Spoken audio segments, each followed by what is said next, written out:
welcome to CNBC TV 18. I'm Malvika Jain. I'm in Washington, D.C. and I have with me the Secretary of Department of Economic Affairs, Mr. Shakitkanta Das. Mr. Das, welcome to CNBC TV 18. My first question to you is, this is your second trip to the United States of America within a period of 6 months. In the interim, Prime Minister Modi had also visited the country. He had met several investors, several businessmen, and he had heard their concerns and assured them that he will find a way out. Between your last visit and this one, has the perception of investors and businesses that you've met changed as far as India is concerned? See, let me start sequentially. About 2 or 3 years ago, when we came to US for meetings like this with investors, the first question, and perhaps the biggest question which bothered everybody almost, was about uncertainty and unpredictability in the taxation policy of the government. Right. There was a lot of concern about the retrospective taxation which had been brought in by the government of India in 2012. Today nobody talks about that. Now between April and now, yes, there is a lot of improvement. In April there are questions raised about whether the bankruptcy law, which is again one of the major factors which accounts for improvement of ease of doing business in India, whether that would get enacted, whether the GST would get enacted. There were a lot of reservations and a lot of doubts, because as you know, the GST matter has been on the anvil for almost 7 to 8 years. So everybody had questions, everybody had doubts whether India would be able to enact these two pieces of important legislation. Every time the finance minister makes a road trip, or for that matter, when foreign investors come to India, they commit investments worth 10,000 crore rupees, 20,000 crore rupees. The figures are huge, but when it comes to actual investments, the actual figures are nowhere near the committed figures. So you see, investors have a lot of interest. They have to identify potentially good projects, and then they have to take their investment decisions, and they have to do a very careful analysis of the about the portfolios where they are investing. And let me also mention that in the last 2 days, the finance minister has had meetings with the US Treasury Secretary. We have had meetings with the finance ministers of other countries, like Chinese finance minister also had a meeting with us. I met my counterpart, that is US Under Secretary of Treasury. So all these authorities from various countries, they are very appreciative about the reforms which India has done. Investors are very buoyant and bullish about India, and the flow of investment is picking up. Last year we got the highest ever FDI of about 55.6 billion US dollars, and that has happened because of the kind of policy which government has been adopting, and the entire FDI policy has been liberalized. So therefore it is a process. Are there any concerns that they have raised? If yes, what are those concerns? No specific concern with regard to the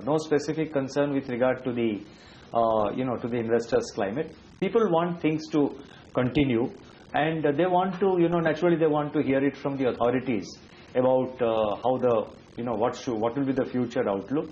And we have achieved 7.6% growth last year. This year we hope to do certainly better than that. And they want to be assured about the growth outlook. They want to be assured about the continuation of the progressive and structural reform policies. So there is no holdback. It is just a question of, investors making their own analysis. Well, there was also talk of easing the FDI policy. Are there any particular sectors that the government is looking into? You see, FDI policy, today India is the most open economy so far as FDI policy is concerned. Almost 95% of our FDI today comes in the automatic route without requiring any government approval. What remains not fully opened up is, for example, in defense you need a cabinet approval, the approval of the CCS, and then there are certain very small negative lists. So all the big ticket items, all the bigger sectors have been already opened up, and whatever little here and there remains, that's always a continuing process. It's always a matter of continuing analysis. As and when government decides, some decision will be taken. Any specific sector that you're looking at this stage? No, I think almost all sectors have been opened up. So there is no specific sector as such. but some procedural simplifications if possible. Like for example, last dose of reforms, the government announced that insurance sector, for example, earlier 49% was permitted, but that was in the approval route, which meant that you have to come to the FIPB and get the FIPB approval and then go to the regulator. Now it has been put on the automatic route. So therefore there will be more of procedural simplifications and procedural changes to make things to move even faster. Talking about the Monetary Policy Committee, it announced the first rate cut just this week. Do you think that this is something that was actually required and was something that was waiting to happen, but it is just that the previous leadership was holding itself back?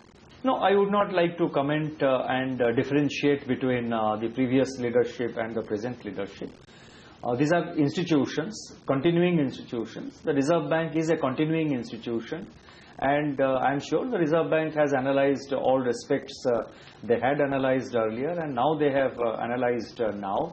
And given the fact that inflation has moderated to 5% and is likely to perhaps moderate further in the coming months, thanks to the declining food prices, which again is mainly due to the good monsoon we had, and also due to the fact that government has announced a very positive MSP for crops like pulses, etc.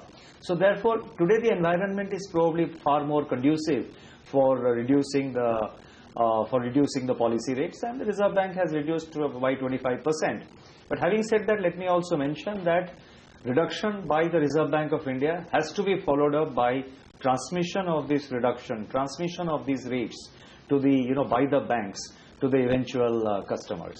I know you mentioned just last week that it's something that you expect to be done by the banks, but is there some sort of a communication from the government of India that is going to be sent at least to the state-run banks? No, I mean the state-run banks are autonomous. They have their own board of management. They have to take their own commercial decision. And but our expectation is that the banks will transmit, because out of the earlier, without taking into account this time the rate that has been reduced, out of the earlier reduction of about 150 basis points, the reduction on this occasion has been about, so far, starting from January 2015, has been by about 70 basis points against an overall reduction of 150 basis points. So therefore, this time the expectation is that the banks will transmit the entire 25 basis points to the to the market.